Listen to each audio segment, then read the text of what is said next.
But we want to begin by reminding you that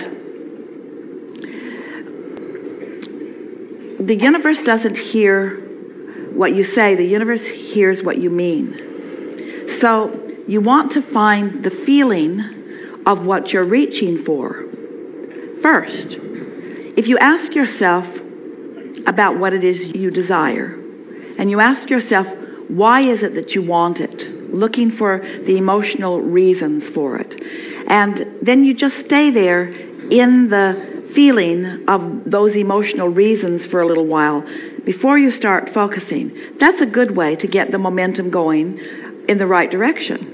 And if you do that a little bit now, and then a little bit later, and a little bit later, and a little bit later, you can accomplish quite a bit of momentum going in the direction of what you mean. And then what happens is, when your habit of thought, which is what your belief system is, interferes with the momentum that you've begun deliberately, you can feel it. We used to say to our friends that the reason that we teach meditation is because it makes you more sensitive to your emotions. And so the reason that we teach focus wheels is because it makes you more sensitive to your thinking thoughts that are in opposition to what you really want. All of these are just focusing tools. But we don't want you to get too carried away with it, you see. Do you believe, as we do, leading question, but do you believe from your own experience, has life shown you that unless you're thinking a thought that is negative in nature, that the thoughts that you think are positive? Can you say that? This is an important question because some people can't say yes to that question. Some people would say, no, if I'm not deliberately trying, my mind wanders in negative places. So we're asking all of you to just contemplate for a moment. Do you think that, let's see, we'll put it in a blunt way. Do you believe that your beliefs are more serving you or not serving you? All of you, think about that. Do you believe from the practice that you've done and the thoughts that you think, in other words, do you find yourself easily appreciating people and experiences and things? Do you find yourself easily looking for the best in things? Do you find the positive aspects are the things that you're more leaning toward mostly? Mostly. Well, if the answer to those questions is yes, yes, yes, yes, yes, then you don't have any real work to do other than to be aware of when you're not doing that and then just cut it out.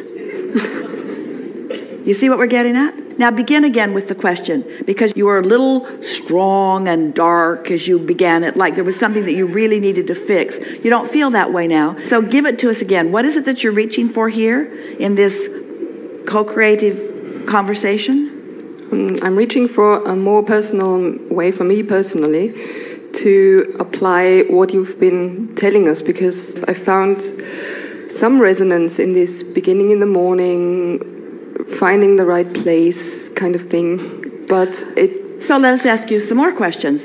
Do you ever get down the road with negative emotion and not know it? No.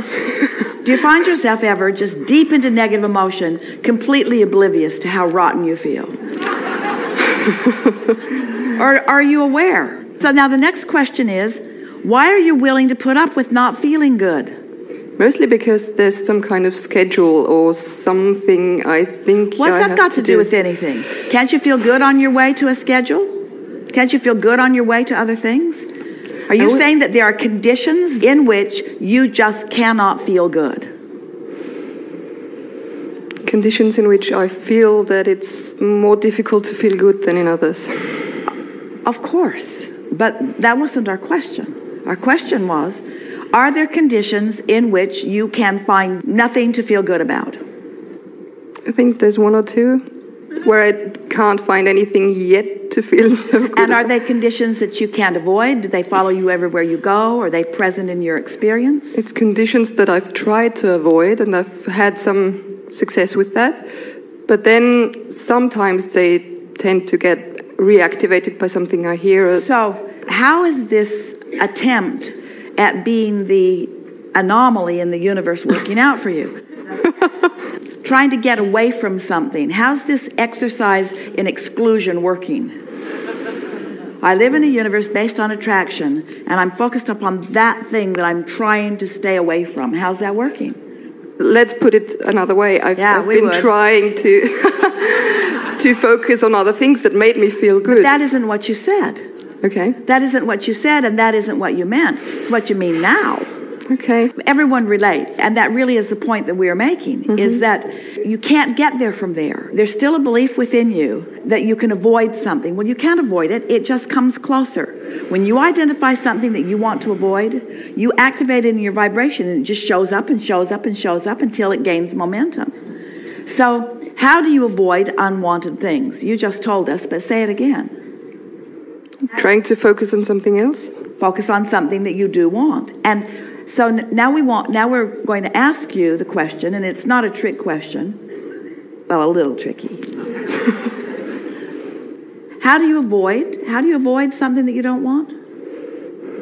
By focusing upon something that you do want. Is that a hard thing? To focus upon what you want? Is that hard? It is if there's momentum going. But why is there momentum going? Because there are some beliefs. Because you've been doing it. Because you've been doing it. So I can't stop doing this thing that I've been doing because there's momentum. And it's harder for me to start doing that other thing because I've got this other momentum. Of course it's harder, but can you do it? Do you have the ability to focus? Do you have the ability to focus or don't you? That really is what it comes down to. Do you have the ability to focus or don't you? So if you've got the ability to do something that's hard to do, if it's hard to do, you know you can do it, but it's hard to do, then what's your nature? If something's hard to do, what usually happens to you? I don't want to do it. You try harder. You try harder. But what does trying harder do when what's really active in you is something that you don't want? This is what's going wrong for most of you. In other words, you're operating from old premises of effort and action that don't apply relative to vibration and point of attraction. This is a universe that's based on attraction. Where does that leave you? So you're not where you want to be. You are where you don't want to be, let's say. And so you decide that you're just going to get over there to where you want to be. So you're offering action. So you're picking up this stick that has this subject on it. But what end of the stick are you vibrating on? Usually, are you vibrating on the end of what you want? Or in this effort, action mode that you're in, are you trying to get rid of something or trying to avoid something that you do not want? Can you feel how the laws of the universe are sort of defeating you in your purpose because you're utilizing the law of attraction in a counterproductive way? So we're just wanting to make this really obvious that trying harder is not the answer. So if there's something that you want and trying harder isn't the answer, then what is the answer? Relaxing. Trying less hard. That's why we call it the path of least resistance. It's the path of least resistance. It's the path of letting your natural resources carry you to where you want to be. So what kinds of words could you say to yourself? What kinds of things could you say? If you saw someone trying too hard and you wanted them to not try so hard because you could see that the harder they tried, the worse it was going for them, what kinds of things would you want to offer to them? Would your intention be to antagonize them into more effort? Would your intention be to motivate them into better action? So what would your intention be? To soothe them? What kind of things would you say to someone, maybe even yourself, who was trying too hard? What kind of things would soothe in a condition like that? Relax, you'll be all right. It's all right. What else? You'll get there eventually. Pretty good. What else? There's probably a solution to this. Pretty good. What else? The solution is in you. You just have to allow it. Now, we're feeling a little more effort in this conversation than is really good for you, which is not surprising because that's sort of the momentum you've got going.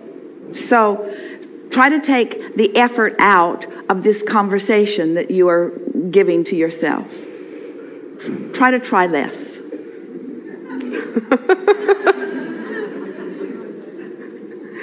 Oh, so what? Yeah.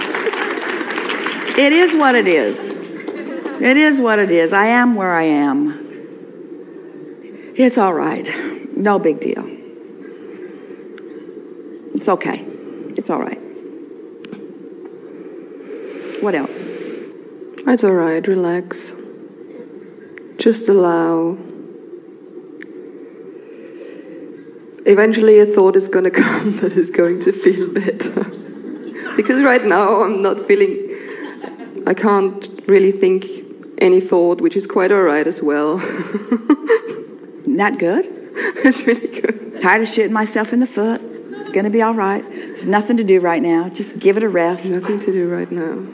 Now you're focused a little bit. You can start using stronger words like all really is well. And I know I've put things in my vortex. And I know that source is on my side. And I know that things are lining up. Now we're gaining a little momentum, aren't we? Get a little more specific with the thoughts that you're thinking. But you brought yourself completely to a place of non-resistance. We felt it, didn't you? She was in a place of complete giving up of effort and action. You are no longer trying to fight against anything. You're just sort of resigned, just sort of whole and pure and open and easy about it. And so now you can begin gaining a little momentum. It's all right, and I'll figure it out. And my vortex is full of what I want, and it's coming together.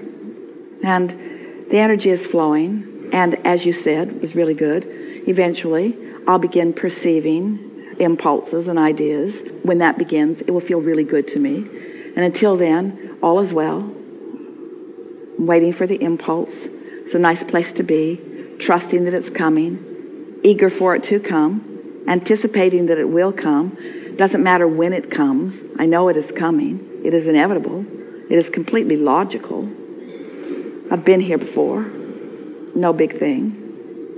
Easy unfolding. Comfortable becoming. Everything's all right. I'm right on track. Nothing needs to be done. I'm not being tested. It's just a matter of figuring out what I want. I'm figuring out what I want. I know what I want. I know I want to feel good. I know I like to be clear. I like the feeling of energy moving. I like the ease of non-resistance. I like the state I'm in. I can feel I've really accomplished what I meant to accomplish. I've created an atmosphere around me that's conducive to receiving good ideas. The ideas are flowing. The realization is coming stronger. It doesn't have to come this red hot minute. This has been good work. This is the best use of my time that I could have offered. Good for me. I'm in a good spot. This feels really good. I love where I am. I like what's coming. All is well. That's not hard, is it? It's not hard. You just have to remember what you're going for. You don't want to be working against the natural laws of the universe, you see. And every time you feel like you got to try harder, even if it's doing a process better, you got resistance going on that's working against you, you see. So what are we talking about? We're talking about accepting your own value, your own worthiness, accepting that when you got here, it was all flowing to you and through you. No longer defending or justifying or rationalizing or proving anything to anybody. Just being in this state of receiving. It's this state of recognizing the fullness of this moment in time. It's this convergence of you and you. That's what the realization is. Esther wants to find the word revelation, but the word revelation isn't quite right. It's the realization of the revelation, because the revelation is always being offered to you. It's you putting yourself into a place where you can receive or realize it, you see.